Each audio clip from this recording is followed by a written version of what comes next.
جی شہریار فریدی صاحب بتائیے گا کہ آج اسلام آباد ہائی کورٹ میں دو بڑے عام کیس تھے آپ کے، ایک بابر ستار میں توہین عدالت کا اور دوسرا طارق محمود جنگیری کی عدالت میں۔ دونوں کیسز جو ہیں وہ ایک مرتبہ پھر کمشنر کو طلب کیا ہے، دوسرے کیس میں دوبارہ جو ہے انہوں نے موقع مانگا ہے۔ نون لیگ کے کینڈیڈیٹ بظاہراً بھاگ رہے تھے، کیا سمجھتے ہیں کہ کیسے جائیں گے اب یہ فیصلے آگے؟ بسم اللہ الرحمن الرحیم۔ سب سے پہلے آپ کا شکریہ، تمام تعریف رب کی اور اربہ درود امام الانبیاء خاتم النبیین حضرت محمد مصطفیٰ صلی اللہ علیہ وسلم پہ۔ محرم کا مہینہ ہے، یکم ہے، ایثار اور قربانی۔ میرا لیڈر، قوم کی مائیں بہنیں بیٹیاں آج ایثار اور قربانی کے اس علم کو اٹھائے ہوئے ایک چیز کے لیے کھڑے، اور وہ کیا ہے کہ سب کچھ ہو جائے اس دھرتی کے مفادات، پاکستان کی غیرت، پاکستان کی سلامتی، پاکستان کا مستقبل، پاکستانی عوام اور rule of law, supremacy of law, اس پر کوئی دوسری رائے نہیں ہے۔ تو یہ عدالتوں میں جو بھی خان صاحب، بشرا بی بی، اسی طرح باقی اسیران، یہ پی ٹی آئی کو جس طرح ٹارگٹ کیا گیا، یہ جھوٹے مقدمات، ان کے پاس کچھ ہے نہیں، یہاں بھی ایڈجسٹمنٹ مانگ رہے ہیں، وہاں پہ بھی بھاگ رہے ہیں، کب تک بھاگیں گے؟ اللہ کی پکڑ میں یہ سارے آئے ہوئے ہیں۔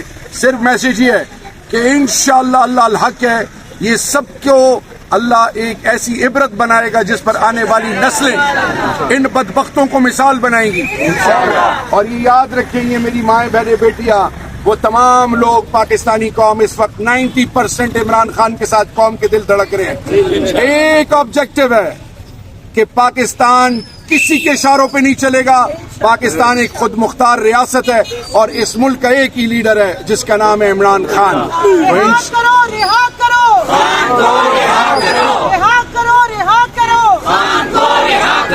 ایک ریاست دو دستور، نامنظور نامنظور، ایک ریاست دو دستور، نامنظور نامنظور،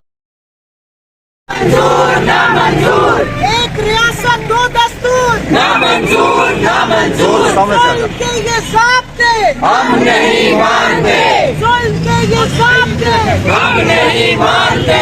شرم کرو، حیا کرو، خان کو رہا کرو، شرم کرو، حیا کرو، خان کو رہا کرو، خان تیرے جان نثار بے شمار بے شمار، خان تیرے جان نثار بے شمار بے شمار، رہا کرو رہا کرو، خان کو رہا کرو، ظلم کے یہ ضابطے ہم نہیں مانتے، ظلم کے یہ ضابطے ہم نہیں مانتے۔ ایک ریاست دو دستور، نامنظور نامنظور، ایک ریاست دو دستور، نامنظور نامنظور۔ ملاقاتوں پہ پابندی لگائی جاتی ہے اور جھوٹے کیسز بنائے جا رہے ہیں، جس طرح 9 مئی کو گزرے ہوئے بھی 1 سال سے اوپر ہو گئے، ابھی تک 9 مئی کے کیسز جو ہے وہ کابینہ سے جا کے اپروو ہو رہے ہیں۔ یہاں سے اندازہ لگائیں کہ کیس بنتے کہاں پہ، یہاں سے اندازہ لگائیں کہ آپ کی پولیس کیا چیزیں بنا کے دے رہی ہے، یہاں سے اندازہ لگائیں کہ ریاستی مشینری کو کس کام پہ استعمال کیا جائے۔ کیا لاحمل ہوگا اگر خان صاحب بھوک ہڑتال شروع کرتے ہیں جیل کے اندر؟ تو ہم سارے بھوک ہڑتال کریں گے، آخری قطرے تک قوم کے ساتھ کھڑے ہیں، جینے مرنے کی قسم کھائی ہے، بھاگنے والوں میں سے نہیں ہے۔ خان نے کہا تھا تو ہم چھپے بھی تھے اور اپنے آپ کو بچایا بھی تھا۔ خان کا حکم تھا کہ آپ لوگوں نے گرفتار نہیں ہونا، اگر خان کو آزاد نہیں کریں گے تو ویسے ہی ہم کہہ دیں ویسے ہی ہم آزاد نہیں ہے، تو یہ والی جو علامتی آزادی ہے اس سے ہمیں کوئی فرق نہیں پڑتا۔ لیکن کنول صاحبہ، علیمہ خان صاحبہ نے رات کو کہا کہ ہم لوگ، خان صاحب کبھی بھی آپ لوگوں کو نہیں کہیں گے میرے لیے احتجاج کریں، میرے لیے نکلیں، وہ کہتی کہ ہم خود سے جائیں گے اڈیالہ کے بعد۔